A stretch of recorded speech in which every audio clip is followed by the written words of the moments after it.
And we're live. Welcome, ladies and gentlemen, to the first inaugural episode of the Miles and Miles podcast, also lovingly known as Glue Guys. Welcome. I am Miles Thomas. And I'm Miles Freed.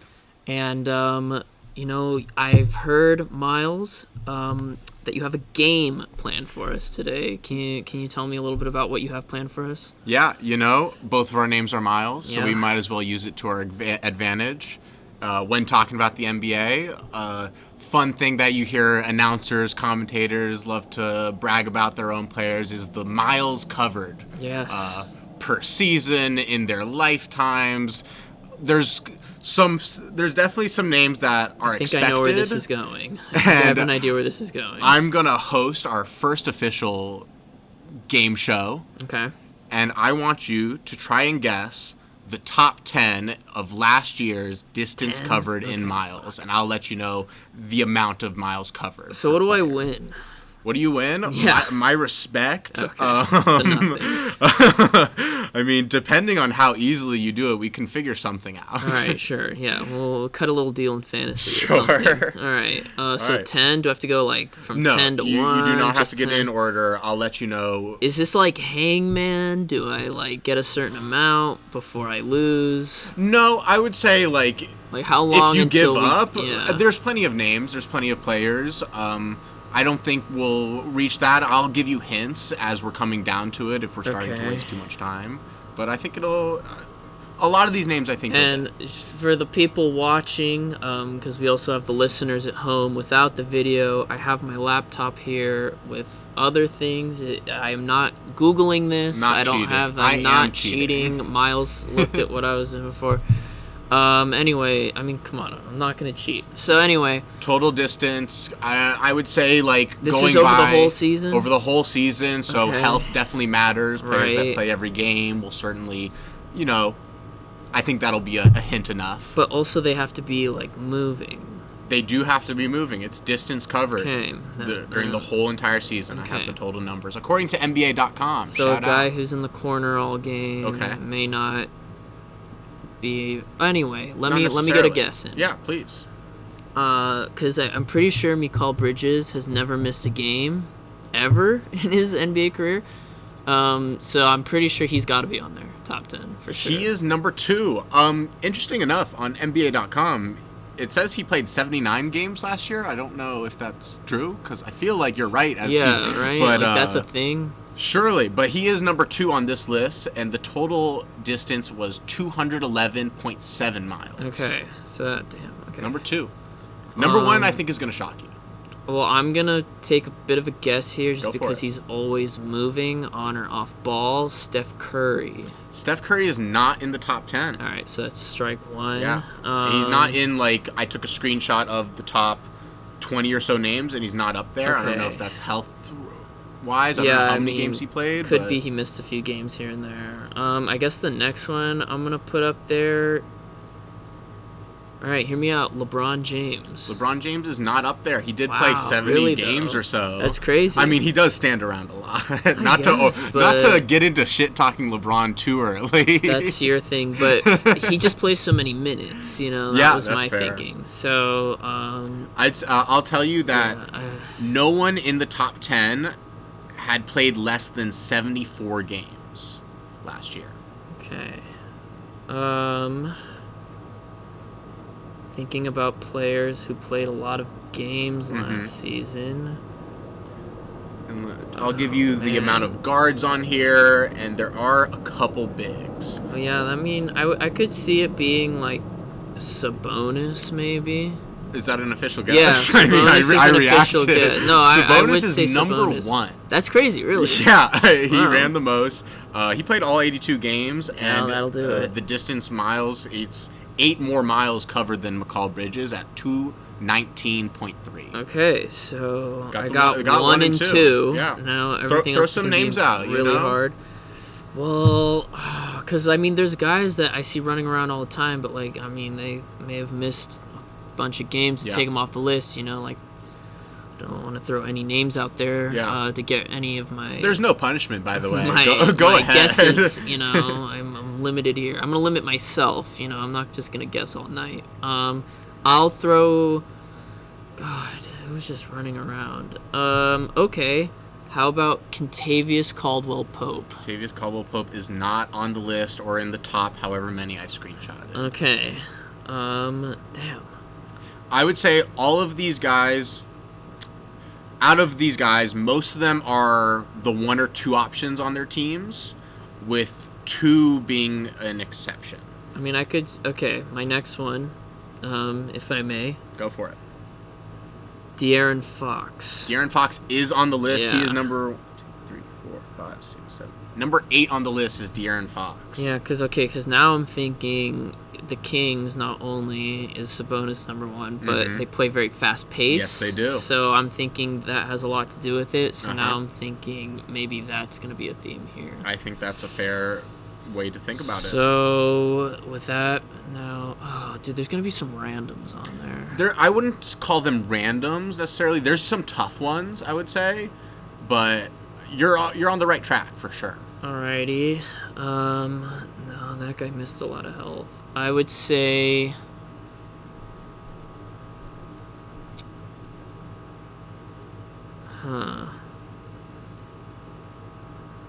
Alright, how about... Yeah, I'm going to throw out... what's his name? I'll throw another King out there. Keegan Murray. Keegan Murray's on the list, number 5. It's got to be Keegan Murray. Yep, okay. Three Kings players. That is it for the Kings. Okay, that Don't helps. worry about Keon Ellis. It's going to be like, is Harrison Barnes on there, Malik Monk? Jesus, and we're really Keegan reaching Murray to the bottom now. is one of... He's the only player that is not like the best player on his team for last year. That's kind or of... Or like the one or two first. That one may have been the... Oh, dude, okay, now I got a couple. Tyrese, is he on there? Maxey? Tyrese Halliburton. Halliburton is not on the list, and just because I brought him up already, Maxey is 11 on the list, so not quite. Well, there's got to be some Pacers. I think Halliburton missed too many games. What about Pascal Siakam? Pascal Siakam is on the list. Yeah, Pacers were very 7. fast-paced last year. I really like that Pacers team. Love it. But yeah, no, they had Pascal a lot of... on that team specifically. So what about Miles Turner then? Miles Turner's not on the list. Crazy. Because, they shuffled around that lineup a lot, so I don't think anyone else would be on there. Pascal, Sabonis are 2 of 3 bigs. There's one other big on this list. How many have I gotten so far? I know You've gotten 1, like 2, 6 5, and 7. So how many are left? And 8. You're missing number 9, number 10, number 3, number 4, and number 6. Jesus. Okay. Couple tough ones, couple easy ones, I'd say. Jarrett Allen. Jarrett Allen's is not the other big. It's not a big. It is a little big. It is a small forward, power forward. I'm sure maybe he plays some center this year. He might have played some last year. Kyle Kuzma? No.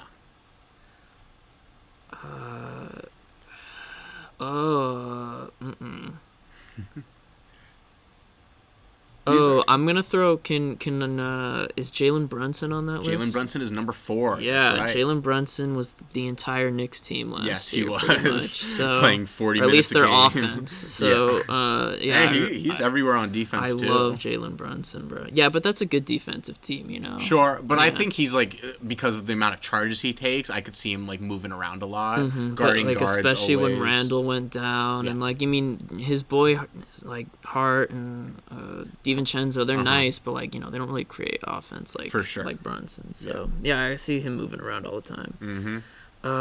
Luka. Luka's not on the list. Did I already guess Luka? You did not. Okay, yeah. I just was I'll go ahead and tell you the remaining players are all in the East. We're all in the East last year, at least. Okay, there's something in there. A guy maybe who moved to the West. Let's see. I mean, I'm just looking at all the teams in the Eastern Conference right now, and some of these teams it's hard to tell because guys were hurt or they shut guys down because they were tanking or whatever. I don't even know who is in the Miami Heat lineup half the time. No Miami Heat player. Yeah, I figured that makes so much sense. If you want to go by that, we can go by that. All right, I'll throw one out there. Yep. Okay, how about no, he got hurt. So how about Paolo? Paolo is the last big on the list. Yes. He's number 9. Yeah, he was running all up and down the court. Yeah, because Magic are a little fast, but they had a lot of injuries at guard. So I was thinking Jalen Suggs because I had him in fantasy last year. He's just zipping all over the place. But yeah, he got hurt. Markelle Fultz always hurt. And then Cole Anthony just doesn't play enough, I don't think, to be on that list. And then I'm pretty sure, I could be wrong, but Franz may have been. Franz is not on the list. But was he hurt last year? I'm not sure. Because I wasn't thinking him, but Paolo makes sense. I think he was hurt for 2 weeks I think he was in the too. middle of the season. Okay. All right, I have one. You're doing well. There's 1, 2. I think 3 names left. 3 names left. And then the Celtics are tough because they rest guys. Yeah, and they manage minutes. So I'm thinking I'm gonna throw kind of a wild one out there. Max Strus. Max Strus is not on the list. I was thinking I think running he was hurt, around. he was hurt screens. as well. I'm trying to think of guys like that. Jeez. You're missing number 3, number 6, and number 10. It's not a Hornet, surely. Not a Hornet. People on the Hornets don't play. Yeah, no, I know. The Hornets don't make any sense. The Pistons, Nope. no. They had so much dysfunction last year. And then the Nets, same thing. 2 of these players, just to help you out a little bit, have moved teams. Man, what does that mean? Okay. I got one. Go for it. DeMar DeRozan. DeMar DeRozan is number 10. Yeah, he's always playing. Yeah, he always plays, and he doesn't miss many games. Enough. Yeah, he wasn't hurt, so that one makes sense. Okay. He actually played the most minutes out of anyone on this fucking list. People at home who are like, you already got all of this in like 2 minutes. And like, well, dumbass. It's got it in 2 seconds. Fuck. Okay, how about this one? Just same logic. Yes. Doesn't miss a lot of games. Runs up and down. Kind of gets made fun of for running suicides. Tobias Harris. Tobias Harris is not on the list. Damn it. That guy plays a lot of minutes. He definitely is running around. Yeah, I know. I mean, like, people are always saying, like, he's just running suicides out there. So surely it could have been him. One other player that has moved teams, and then one player who... I'm probably going to have to help you out for the last one, but... Well, okay. There's definitely one more that you can get. Sorry, especially with... cut out there for a minute. Our camera went out. Anyway, I'm back. I still haven't figured it out. How many do I have left? 2 more. Okay, so you said one of them is going to be tricky. One of them moved teams. One of them... it's hard to describe without giving it away. Okay, well, I'll just give it a shot. They play in the East currently? Both of them played in the East last year, at least. One still in the East. Fuck. Okay, well, I'll just get one of them at least. How about R.J. Barrett? R.J. Barrett is not on the list. I like that, though. Yeah, right? You saw that one? Mm-hmm. I thought you'd be guessing more of these people that are, like, in the 10 through 20 range, but no worries. Sorry to disappoint you, I know. God, who moved teams? I would focus on that guy. I'd say the other guy's harder. Who even went to the West this year?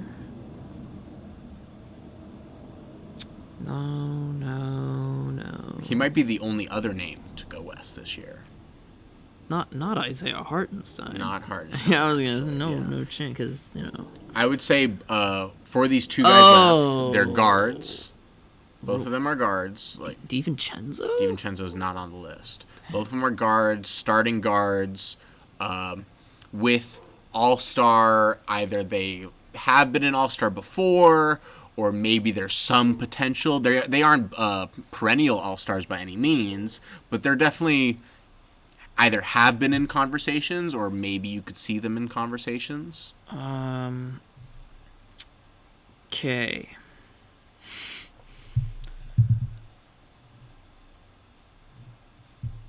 Okay. Toss out a guess. No wrong answers. James Harden. Other than the wrong answers, such as that one. Well, I mean, he was also in the West. Yeah, but like Sixers at the start of the year, I don't know. He did play a lot. Come on, only like nerds know this shit. Yeah, you want me to help you out a little more? Maybe. This player that was changed teams, both of these teams were in the play-in. Last year? Yes. For both players left, they were both in the play-in. Lakers were in the play-in. In the East. Oh, the East. Yes. So who are the 4 teams that were in the play-in? Do you know? Yes, I do know. We said no Miami Heat already. Yes, so no Miami Heat. Wasn't Atlanta in the Atlanta play-in? is an option. Yeah, but the problem with Atlanta was... Is Trae Young? Nope, Trae was hurt for over a Yeah, month. because Trae was hurt, and then I remember Jalen Johnson was hurt for a few months. It was not him. That is correct. Who else was on that team? It's surely not DeAndre Hunter. No. God. I think you're forgetting a big name. It's not Capella. Oh. Bogdan? DeJounte Murray. Oh my God. Sorry to spoil, but I think he skipped your mind a little bit. DeJounte Murray? Yeah. And then another Chicago I thought Bull. he was just... Okay, in a Chicago Bull. Yeah, he played 78 games last year, DeJounte. Did he really? Yeah. Okay, yeah. No, DeJounte makes a lot of sense, actually. He's on the Pels now, right? Yeah. Yeah. I guess I forgot he was... His stint in Atlanta was just so forgettable. Yeah, it definitely was. I miss Spurs. He had a good year last year, stats-wise. Other than that, not really a good year. By the way, that's a really weird fit, DeJounte and CJ. Well, I've talked to some Pelican fans, and as a Pelican fan myself, I would love to see CJ go on the bench and be the perfect sixth man. And then start, what's his name? Trey. The shooter? Yeah, Trey. Yeah, but Trey Murphy. I expect CJ to start, especially to start the year. Yeah, dude, CJ off the bench just makes way more sense, I think. It's what I've been asking for years, but also CJ did have a great year last year. Not so good the year before. Great year the year before. They should start Trey Murphy and Herb Jones. We'll get to the Pelicans. Yeah, they're a mess. I think those two guys are better. I mean, if you do Zion at center, then all the possibilities are endless. Is that on the table? Oh yeah. Who's that's their definitely current center? Oh, good question. Because they just got rid of J-Val. And... I'm gonna go ahead and give you the last No. name. I want to get it. It's a tough one. It's a tough one. It's an Eastern Conference player. Yeah. Currently. Yes. I might have already said. Is it an Indiana Pacer? It's not an Indiana Pacer. You said just a Chicago Bull? It's a Chicago Bull. Kobe White? Yeah. There it is. All right. It's the only guy on the Bulls that even makes sense. Yeah, for sure. All right. You want to go back to talking about Pels? Because I love talking about Pels. For all the listeners out there, Miles went to college in Louisiana, so he knows a little bit more about the Pelicans than I would say your average. I'd say Pels have been strongly my second team since 2017. And your primary team being the Clippers, the Los Angeles Clippers, right? And for those who aren't viewing the video feed, I'm wearing a Lakers hoodie, so I'm a big Lakers fan. We'll do Lakers Clippers later. Yeah, we'll that'll be cut easy. some piece here with the Pelicans. Who do you think their starting center is? Well, I think they're an exciting team because of there's all the talk around Zion, and then I'm a big Lakers fan, so I love to see the progress that Brandon Ingram's making. Sure. That being said, because Zion was pretty healthy last year, all things considered. Oh yeah, 70 games. They weren't a great fit together. No. And they both. It just kind of seems like they both work better. Like point Zion is very much a thing, which kind of hurts their center Zion thing. Brandon Ingram is one of those players that he's best when he's getting to his spots, right, and shooting contested mid-range jumpers. Yeah, and he doesn't shoot that many threes. If he's hot, he's great. If he's not, then he's not really doing much to provide winning basketball. And I don't want to sound harsh, but that is kind of the reason why you hear his name talked about in trade rumors, and also talked about that no team really wants him because no team wants to pay him all that much money that he probably deserves for his talent level and his ability to play, but it just doesn't fit with a lot of teams that could trade for him, hypothetically. Yeah, I will say, we're not going to talk too much about the offseason this episode. We're going to do most of that in next week's episode, but I was a little surprised that they did not trade, or no one tried harder to trade for Brandon Ingram. Sure. I know we want to get into talking about the next episode, yes. but I've been talking about a potential Brandon Ingram for Karl Anthony Towns trade for years, since it's been like up in the air, like, oh, does the double big work? And obviously it did for the most part, especially in the postseason, until they eventually decided to move off him. Right. But it is kind of surprising that wasn't more in talks about it. I could kind of see that Minnesota would probably want either Herb Jones or Trey Murphy alongside him, like how they got Julius Randle and Dante DiVincenzo to also like boost their bench a little bit. And I don't think Brandon Ingram gives them exactly what they need defensively or even offensively, like shooting wise. So, like, I guess in that, because you asked me who I think their starting center is going to be. They have no Valanciunas anymore. They have like 4 centers on the roster. All are just kind of names. So yeah, like who do they even have? Like it's okay. not because Steven Adams is he's a Rocket. He's a Rocket, so he's not. I'll give you all 4 names that are potential to play center minutes for the Pelicans, other than Zion. Okay. You have who I expect to at least start is Daniel Theis. Yeah, I like him. I'd start him at center, honestly. I would start for him like at 15 Theis. to 20 minutes. He does his job. He knows his role. He'll shoot when he has to. He hustles. He tries his best on defense, which, can't help. Is he great? No. I'd put Theis on there. I'd put Theis in there. Okay, so you have him next to Zion. They have 2 rookies. They drafted rookie centers. Yes, they drafted Yves Missy at the end of the first round, who Baylor. Probably isn't ready to play NBA minutes and doesn't exactly fit next to what they're trying to do. I don't think so. They have Carlo. His last name is like Mitsovic or something. Yeah, Metkovic. He's from Croatia. He's 6'10". Not to bring him up already, but Josh Lloyd wants him to start. Biggest Josh Lloyd. I love Josh fanboy. I just like how he talks about I just pulled up the roster. Yes. They also have Jeremiah Robinson they do. Earl. Who I don't expect him to play much. I probably don't expect him to play that much, like at all, really. Yes. I would assume that it's Theis, Mitsovic, Carlo, and maybe they try to throw Yves Missy in there. God. But I'm very open to Zion at the 5. I think I would do Theis at the 5, put Zion at the 4, Herb Jones, Trey Murphy, DeJounte, and then you have CJ. And you didn't mention BI. I think you gotta BI's not coming off the bench. It'd be sick. I would love it. It'd be so cool if they had CJ and BI off the bench, but that's just not gonna happen. Well, that's it. Yeah, I guess that's the thing, because I just think they should trade, but then you probably have to get something back. Yeah. Herb Jones to me is just like perfect. You can't have him just like, to me his defense is so, like he's probably their best defender, so or like arguably best in the league. One of the best defenders in the league. So I just feel like you have to have that in your lineup. So I guess that's where it's a mess, and maybe where your center Zion thing works. But does he play a lot of center? Like I've seen him play. He did a lot of that point Zion thing last year, which was cool. Where he kind of like took the ball up the court and he was more effective point guard. But you have DeJounte, so that's not happening. They're not a great rebounding team already, so it's that is just more of a concern on that level. So I guess you have to as far as opening up things for Zion, that would work, at least offensively. I could see that. Defensively, who knows?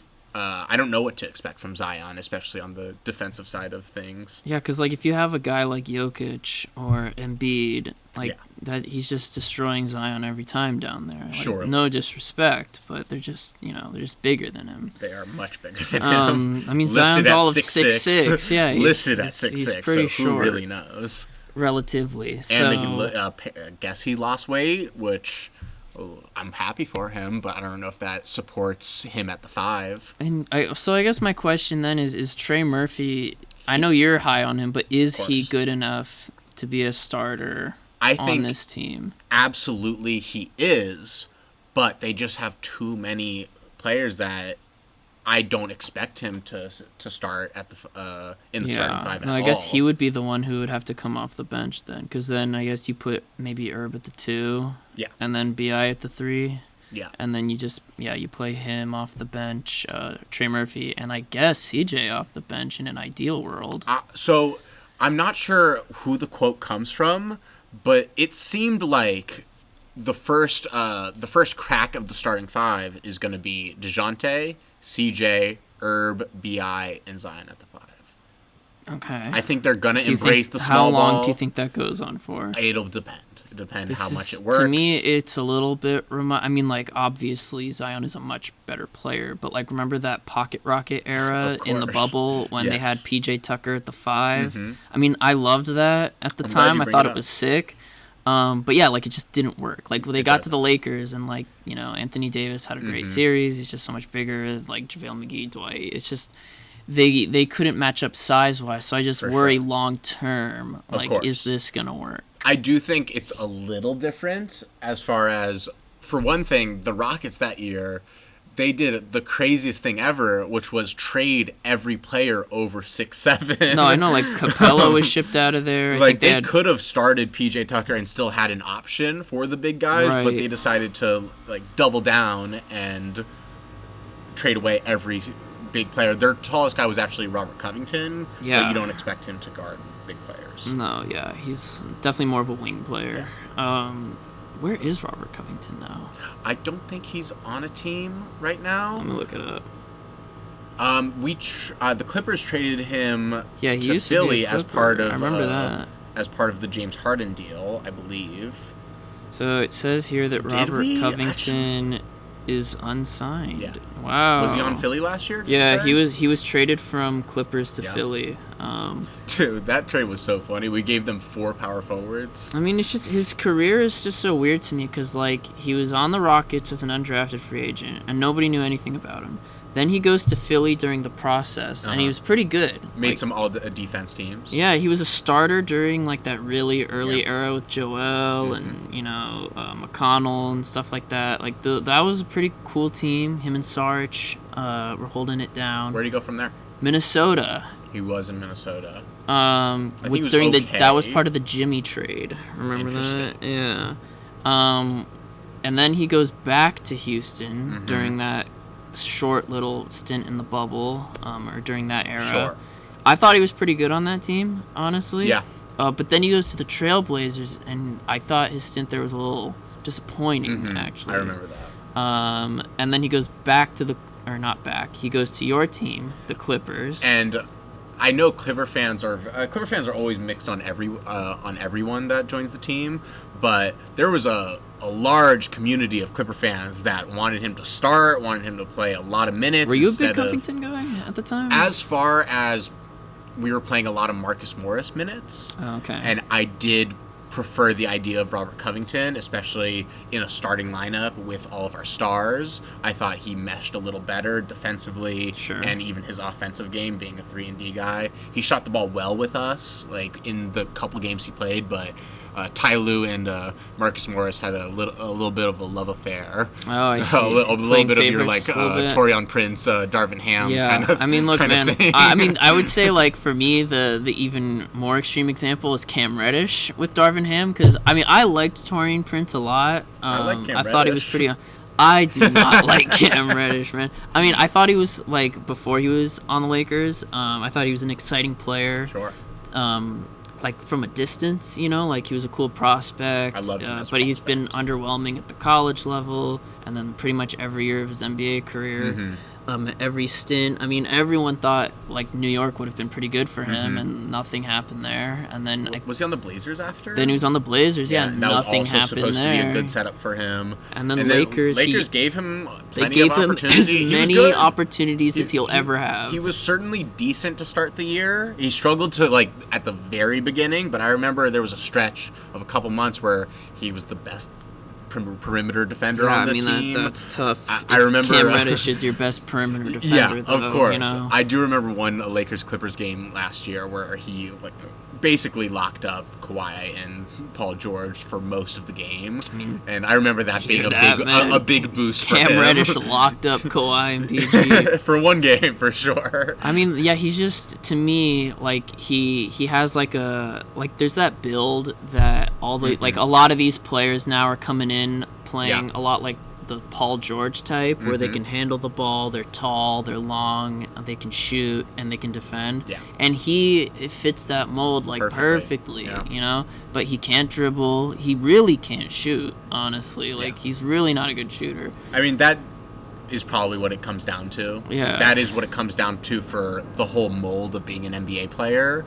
To kind of like switch gears a little bit to continue talking about that, I kind of want to talk about Bronny James? Not to go right into See, the I classic. didn't even bring him up, I know. I didn't even have to do it. I think it goes so along this, because I remember talking to people about Bronny and like if I thought he was going to be successful at this high level, and what I always said is, with a guy that's 6'1", who's trying to make it into the league, no matter how good of a defender he is, or he could be, if he's not shooting above league average from 3, there's no job for that type of player. Question. Yeah. What if he's like a TJ McConnell? That's interesting. Yeah. Or a Gary Payton Jr. or Gary Payton II. Those are two very interesting examples. Can you look up both of their 3-point percentage? I will. But I remember like a couple years ago, before Bronny was even playing at USC, we were talking about like, will Bronny make it to the league? Yeah. And if he does, like, what kind of player is he going to be? And I remember thinking, like, just looking at his like athleticism, his build. I mean, he's not that tall, like 6'1", NBA right? size wise. So I think his comparison that you hear a lot is Davion Mitchell, and that's kind of where I was that's another leading into build. where he was someone that for a year it was like, he could be a real NBA player. You could put him on any guard, and he's gonna work his ass off to do his best, and he was good. And then it soon was realized like, he can't shoot.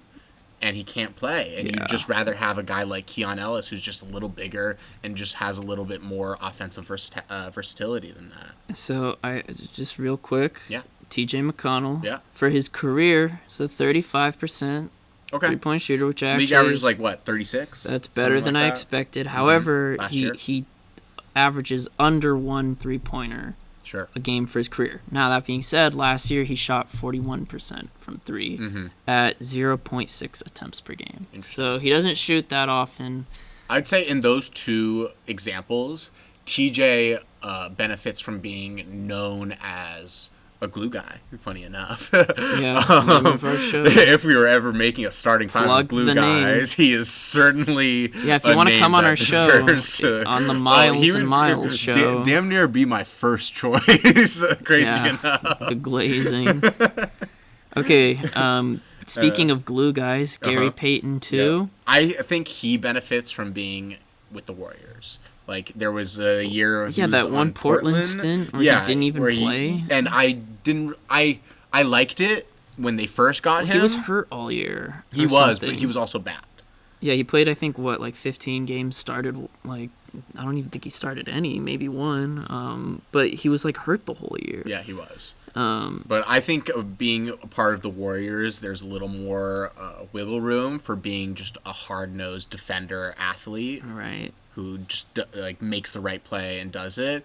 But I think for most teams that doesn't exist. Especially the Lakers, to be honest. I mean, I think Bronny's, like, his form doesn't look bad to me. So, like, I'm hoping it's just, like, I mean, you got to look at it, like, this guy is probably so nervous. Yeah. Like, whole world. I don't expect him to play a lot this year or in the next several years. I'm rooting for him, but I don't want them to rush it. I would love to see him thrive in the G League. But, we'll see. The attention on this guy right now is unbelievable. I know I brought him up, but it was also partly to lead into talking about the media and their representation of him. Right. No, like, everyone knows who Bronny James is. Everyone, like, is like, do you know any rookies? Bronny James is the first one they'll probably say, There's funny, the TikToker / he's also on Twitter, Jokic Joestar. Maybe. He's cool. I like him a lot. He posted a video where he talked about Bleacher Report's coverage of the first Summer League game between Minnesota and the Lakers. Mm-hmm. And there's plenty of young players that deserve Rob Dillingham, Dalton Knecht. Yeah. There was other players that had good games. Bronny, not one of them.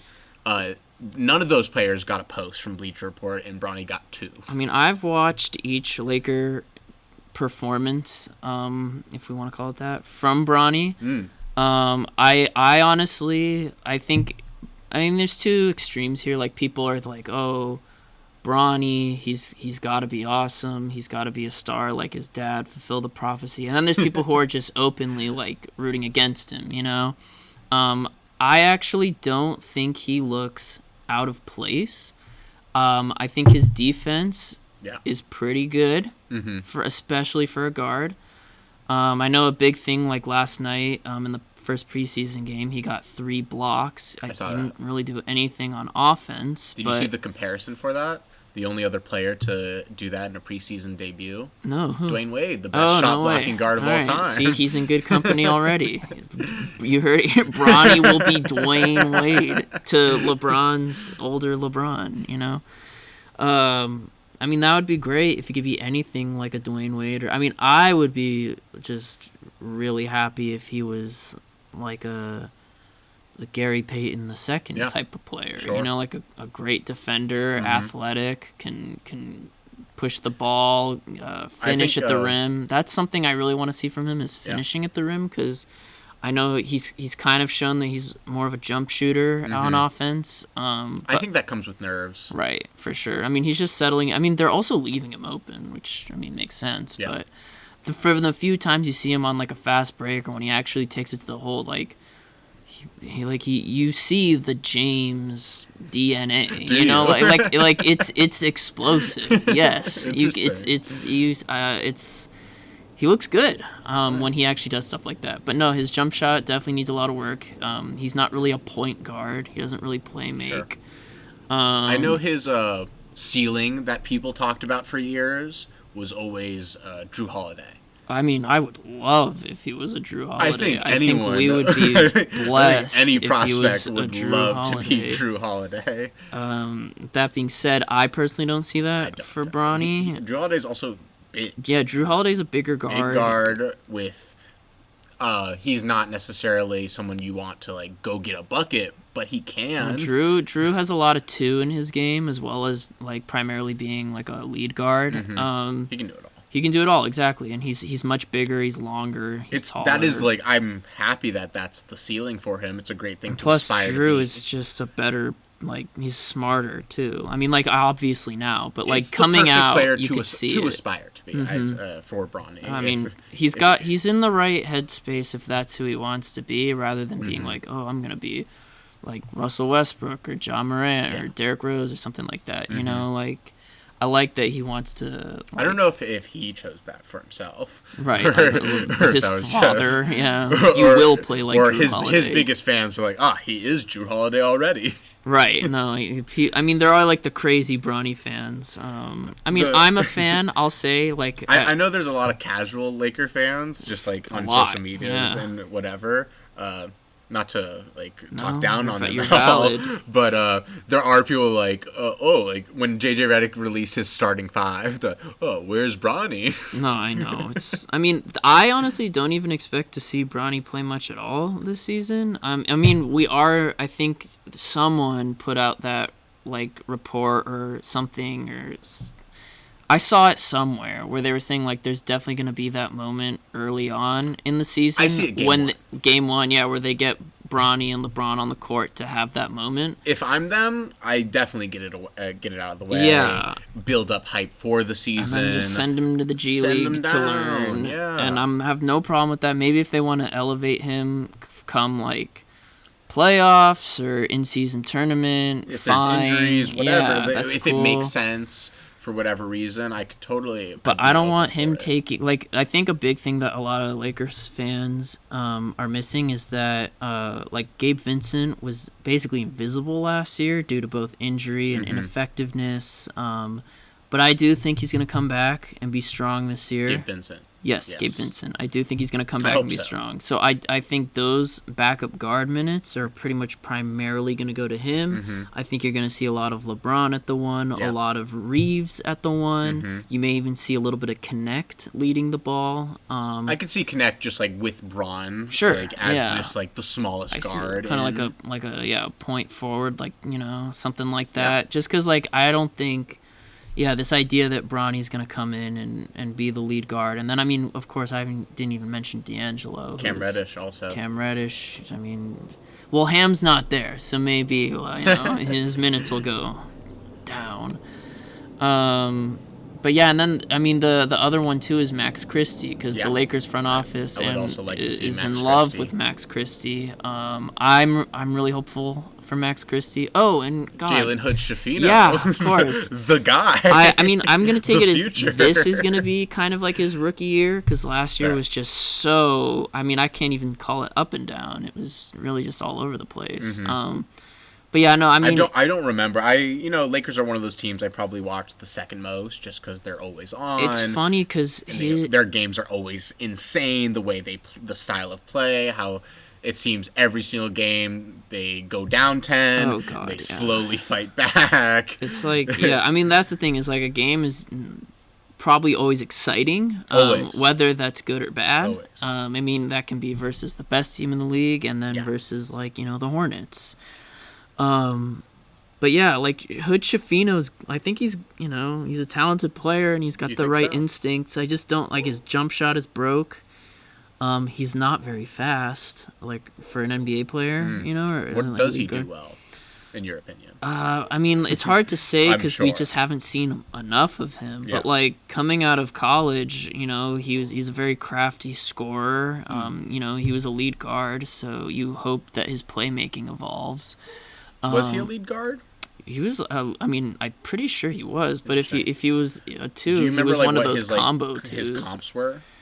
Not that means anything, of course. I mean, I can look it up. Jalen Hood-Schifino comps. But, like, the big thing was, like, his jump shooting was a question mark coming out. I mean, I remember at the time thinking that Cam Whitmore would have been the slam dunk pick there. So I mean, he was when he was drafted. I know. So for me, it was a little conflicting at the time because I really wanted him instead. 14th, and then Cam Whitmore went 15th or 20th. Yeah, he went like right after the Rockets. I know Jaime went 15th or 16th around there. So yeah, he came out from Indiana, 6'6" point guard / shooting guard. So like Bleacher Report, who I hate, compares him to Spencer Dinwiddie, which I guess.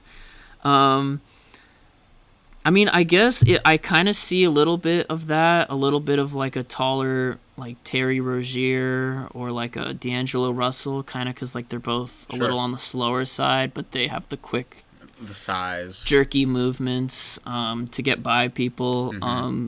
But that's the thing is like you see guys like that kid on the Wizards. Bub? No, you like him.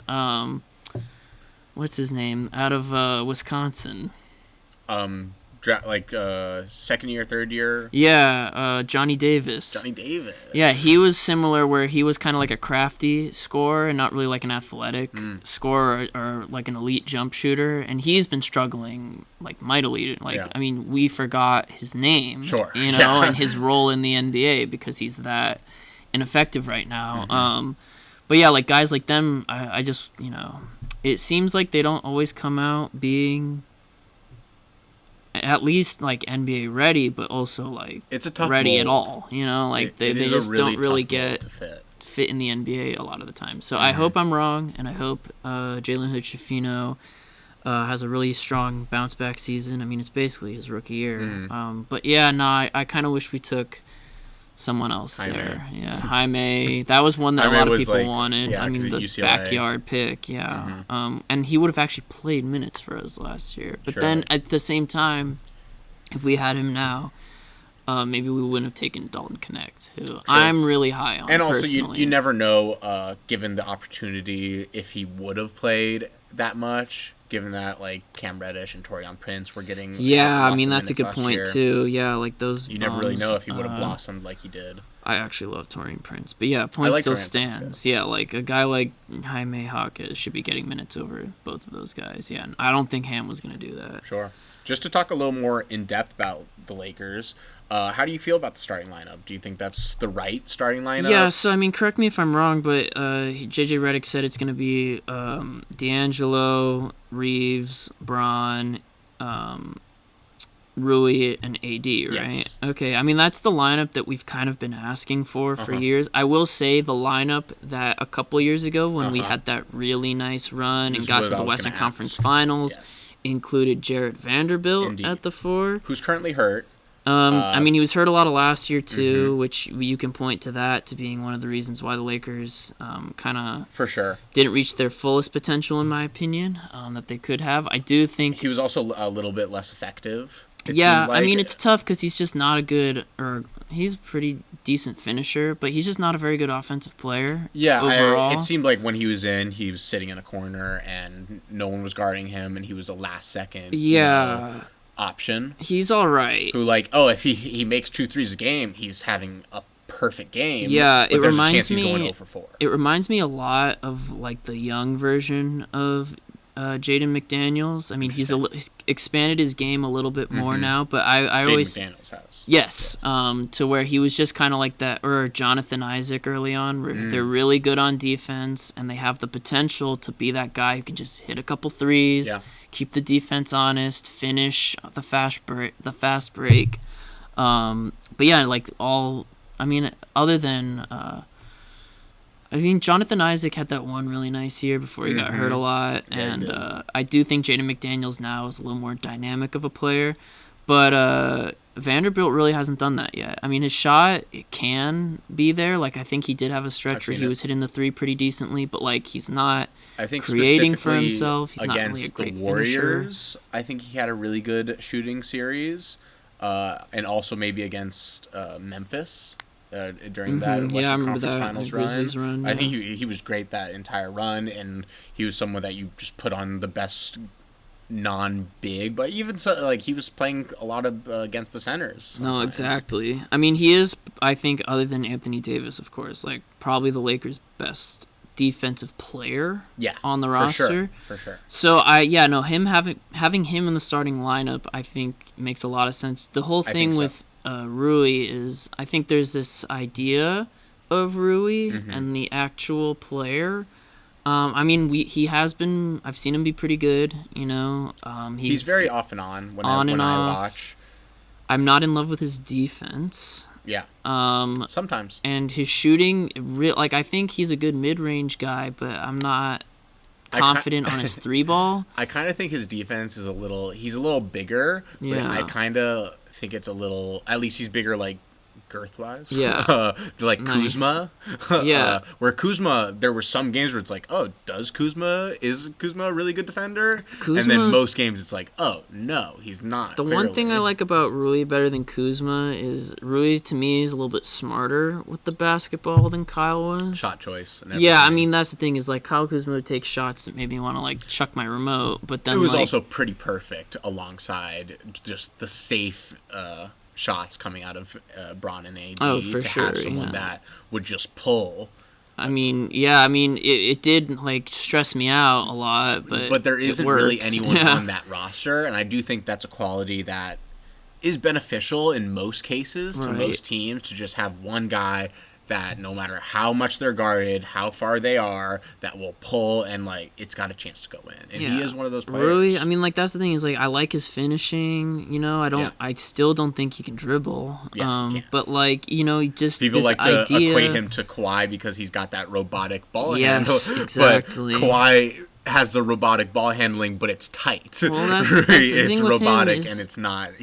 It's not a go-to. Like, right. He's not pulling out the tweens. Well, because if he can just be that guy who can just, like, you know, be that kind of safety valve on offense, to just hit that shot in the outside or finish in the backdoor cut or something like that, you know, that would be awesome. He's just been very inconsistent at that. And I also need him to increase that defense, because to me, if you're going to replace Jared Vanderbilt in the lineup, either your offense has to be really good, like an Austin Reeves or a D'Lo, or you have to be like really all around and kind of like multifaceted in your game, which we're hoping Rui can do. But that's the thing, he's not really elite at anything right now. He has stretches where he can shoot really I wouldn't well. even say he's very good at anything right now, but he's pretty good at a lot of things. I'd say, especially with their starting lineup, D'Lo is, I think, an underrated defender, but I don't want him as like your best perimeter defender on the court. And I do. Reeves also, like, I think Reeves tries, but Braun, especially during the regular season, doesn't most of the time, at least for like 30 of the 36 minutes he plays. Fair enough. I mean, he's just got to, he's got to save his old body now. I was mad at it 5 years ago, but nowadays it's fine. It's like Kawhi now is not the defender he once was, because he's a little bit older, a little bit more broken down. I mean, I would even say, like, not even to... I know neither of us are big Paul George guys at the moment. Yeah. Me for obvious reasons, you because he spurned your team. What are your obvious reasons? I just don't like that guy, straight up. Like, I'm not even mad about the whole like not coming to the Lakers thing. I just don't like him, bro. Like, I've never liked this dude. I feel like he's one of those guys, quotes wise, he just says the wrong thing. I don't like that dude. Yeah, I think that's fair. He's not super likable. No, and he's not like his play wise. I see why people are in love with his game. He has a very nice looking game. I do think when you watch every one of his games, there's plenty of things to complain about. But he's not the defender he once was either. Absolutely not. A lot of these guys who have this reputation, I think, like I don't know if you want to transition to the Clippers, but that is a pretty good transition. Yeah, why not? I think that's a big part of last year, how in general, when we would play teams, Paul George or Terrence Mann would be this is a classic basketball podcast, a buzzword, would be the point of attack defender. Oh, yes, POA, yeah. And I like Terrence Mann as that, and then usually down the stretch of games, then Kawhi would do it. And, we mentioned Kawhi not being the defender he was.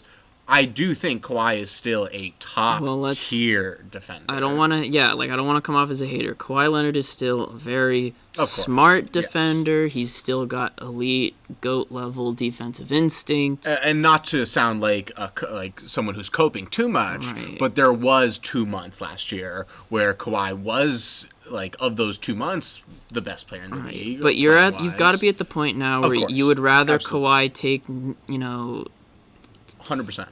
A lot of that effort out to keep his body. Yeah. I mean, I know he's kind of injured right now, but the most healthy you can get him throughout the season. I mean, he was decent last year until the end of the season. It was a healthy year for him, and for the Clippers in general, which is all I wanted. It was still a frustrating year because we had a tough time, and quotes came out later in the season about finding our identity. Right. And I think it was just a mix of trying to balance Paul George, Harden, and Kawhi.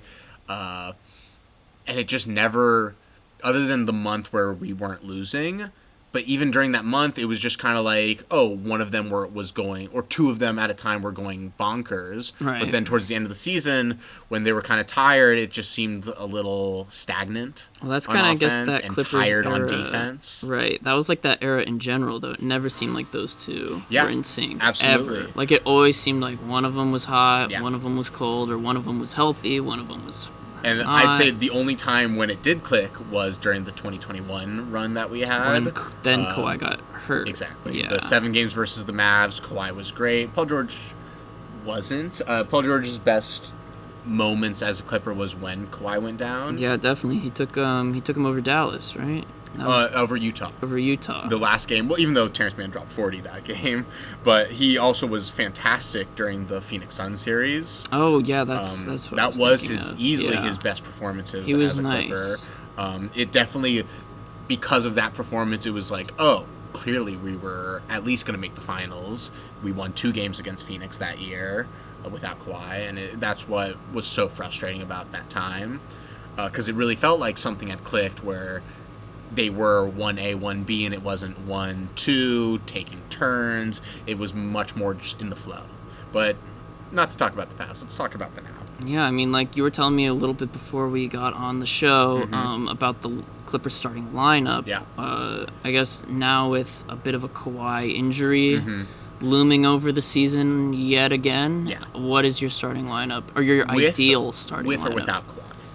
I guess to start without, but then when you tell me your lineup, who are you sliding out for Kawhi and who you know? So what was interesting, and the tough thing about teams like the Clippers, specifically the Clippers, the Pelicans, Charlotte, and Chicago, is they lie. Yes. They're all horrible at telling the truth. Yeah, we both play fantasy a lot, and that is like the worst thing ever when you have a coach saying a guy is fine. But even more so than fantasy, like they've all been like, they'll say one thing and just it's not true. Coach speak or front office speak, whatever you want to call it. It's all nonsense, and so it's tough to know what's real. Norman Powell mentioned during media day that he's gunning for the starting position. He should start. He should, especially if Kawhi's out. I think he's a nice player. I do want to reward our homegrown players, Terrence Mann and Zoo. We extended both. Start, yeah. Zoo's obvious. Zoo should start. Terrence Mann, the first half of last year, he was horrible. What does he do well, in your opinion? He's a really good defender. He's a really, really good defender. He's a little bit undersized, but he's pretty much a good guy to put on most guards. Okay. The thing is, now that we have Chris Dunn is kind of better. Chris Dunn is a really good defender. Especially defense-wise. Yeah. Terrence Mann, again, so last year, first half of the year, I think he shot like under 20% from three, and that people were calling for his head in Clipper Twitter, which is already a toxic place. I'm but sure. Lakers Twitter is nuclear wasteland. But second half of the year, he shot like 40%, or at least like above average, and if he shoots above league average from three, I think he absolutely deserves to start. Okay. Especially before we signed Russ 2 years ago, he was our starting point guard for a month and a half, playing incredibly. He has not reached that status again, but there was a month and a half he was putting up 17, 5 and 5, like kind of just like light. Okay. Just kind of there. Last year he was very much, he'd be in the dunker spot, he would be left open when he wasn't shooting, and sometimes it would work, sometimes it wouldn't. During the Mavs series, he did a great job on Luka. Right. Luka was dealing with some injuries, I know, but at least visually when you watched, it seemed like he was giving it to him, or like getting under him as good as you possibly can against a player like that. So you got Harden at the one. Yes. You got Norman Powell. I Terrence Mann, I guess, at the three. I want to give the starting lineup with Kawhi. Okay, because Kawhi it's one of them, right? It's either Norm or Terrence. I'm okay starting with Norm, especially if it seems that Kawhi wants to take like a step back offensively. Yeah, you should have Norm in that lineup. Might as well. And DJJ, I love. Oh yeah, you guys got DJJ. Yeah. He's the guy. I thought I had a makeshift Clipper blog all of last year, and the main thing I would complain about was our energy level, our athleticism, our youth, and just like our defense, as far as like I just mentioned, not having a true point of attack defender for a full game. And he's someone that is known for that, especially the last year, where I think there's one stat I saved in Twitter somewhere where he was top 10 as far as like points allowed, being the point of attack against like the team's best player. And he's someone who I want to put on everyone, and I don't think Kawhi is even needed for that if we have DJJ anymore. And he gives a whole new level of athleticism. DJJ, for the layman out there at home, Derrick Jones Jr. Just want to put, tell the folks at home who Derrick Jones Jr. is. I love Derrick Jones Jr., man. He definitely had a couple years where he was a journeyman, where people of the teams he was on would talk very highly of him, being just this crazy athlete who's a good defender, decent rebounder, but really never found much offensive game. and I think he works. He was great last year. He really kind of broke out being a starter on a finals team. And I really think, like, especially on the contract we got him on, it's so perfect. He's the size I'd want, and he's pretty much going to have that slasher role that Russ had, the slasher/spot-up role, but he's about as good of a shooter and just someone who I'd much rather have slashing than Russ. Yeah, and he's also not going to... He's going to take less shots. Exactly. Let's be real. His shot choice is going to be and he's going to turn better. over the ball less. Yeah. Let's be real. The other thing, now that you bring that up, is... Not a big fan. We're a big isolation team. We easily had the most isolation possessions last year, but it kind of worked out as far as we had 2 of the top 5 isolation players last year in Harden and Kawhi. I think Kawhi was first and Harden was third. Okay. And the only thing was Paul George was also taking a lot of isolation plays. And once they take that out, no. And they're more for Harden and Kawhi. Right. I expect us to have probably the same amount of isolation plays, maybe a little less, which I think is a good thing. But going to those players who just efficiency-wise are better isolation players. And Paul George, one of those players that, when he's on and he's doing his tween step back contested jumper, there was lots of games where that wasn't falling. And there was just a lot of possessions where that was our entire possession. And I'd just much rather those possessions go to Harden or Kawhi. That makes sense. And I guess I'll end on this before we wrap up here. Sure. How much of a role does Nick Batum have this year on the Clippers? Great question. One of your all-time favorite players. Oh, absolutely. I would not be upset if he started over, let's say we did Kawhi at the 2 and neither Norman Powell or Terrence Mann start. Okay. I wouldn't be mad at DJJ at the 3 and Batum at the 4. Batum's someone that, God, he's one of the best players. I know, I'm gonna get emotional talking about him. I can't believe he's back. He's getting emotional over here. I follow his wife on Twitter. If the Clippers, all right. If the Clippers win the championship, does Nick Batum's jersey get retired? At least in my house. In your house, it will. Yeah. No, I would say if there's one player I would get a jersey of if we wanted a championship, Nick it would Batum. be a Batum jersey. That's tough, honestly. That'd be a sick jersey. It would have to be. With the new branding, by the way. Love the new rebrand. I think it's a lot better than your past look. Much better. I know a lot of us are really big fans of the classic Clipper thing that we grew up with the cursive lettering. The big ball. I know a lot of people, it's like Donald Sterling. Yeah, it is a little taboo. But I like your new look. I think it's very classy, and it's about time y'all incorporated the ship into it.